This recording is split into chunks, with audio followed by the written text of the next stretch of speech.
hafi buri kibi cyose kiri ku isi uyu munsi cyazanywe n'abantu.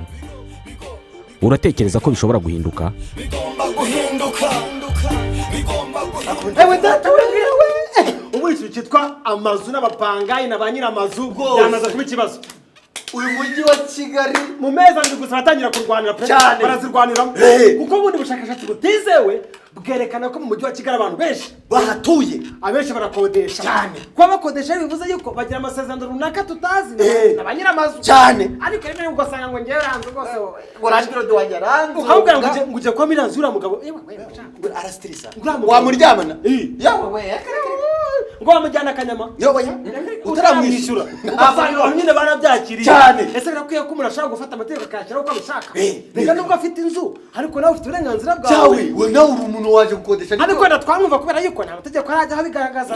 Niyo mpamvu twe dufite agatekerezo kacu bwite, nta kuntu leta yabijyamo bino bintu bikashyira ku murongo rwose bikaba bigororotse cyane. bikaba bizwi ngo inzu ituye mu kagari cyangwa mu murenge uyu n'uyu cyakaritsiye n'iyi karitsiye niyishyurwa amafaranga aya n'aya, bikaba bizwi cyane. Uzi ko mu gihe Nyarutarama ku kwezi mu nzu ifite ibyumba 2 na salo n'aya bikaba bizwi cyane. kandi Landlord niba ugiye kumwishyura amafaranga rwose nawe kubite fagitire ntabwo wongera kumuha amafaranga ngo gutya mu ntoki ngo cyitwa inyemezabwishyu. oya Tiganda kwibakira igihugu cyacu rwose, kandi tuzi ikintu imisoro ikora rwose. niyo mpamvu nawe kuko umwishyuye fagitire ayiguhereze rwose, nimba ari DM nimba ari iki biba biri ku murongo byose biriho, kugira ngo habeho n'amafaranga nayo tutazabeshya.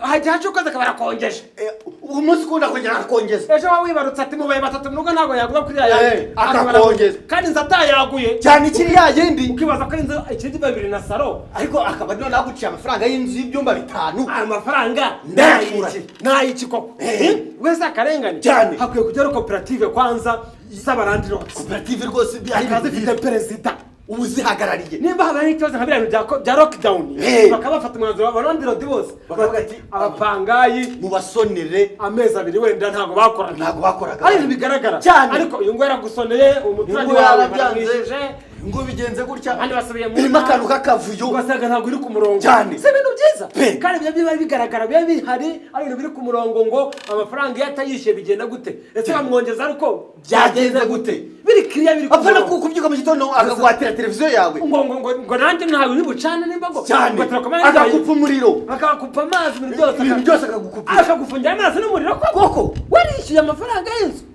si ikibazo cyane. bigiye ku murongo rwose kugira abantu babane mu mahoro cyane. si ibintu byiza bitari ibyo ibi rwose bigomba guhinduka.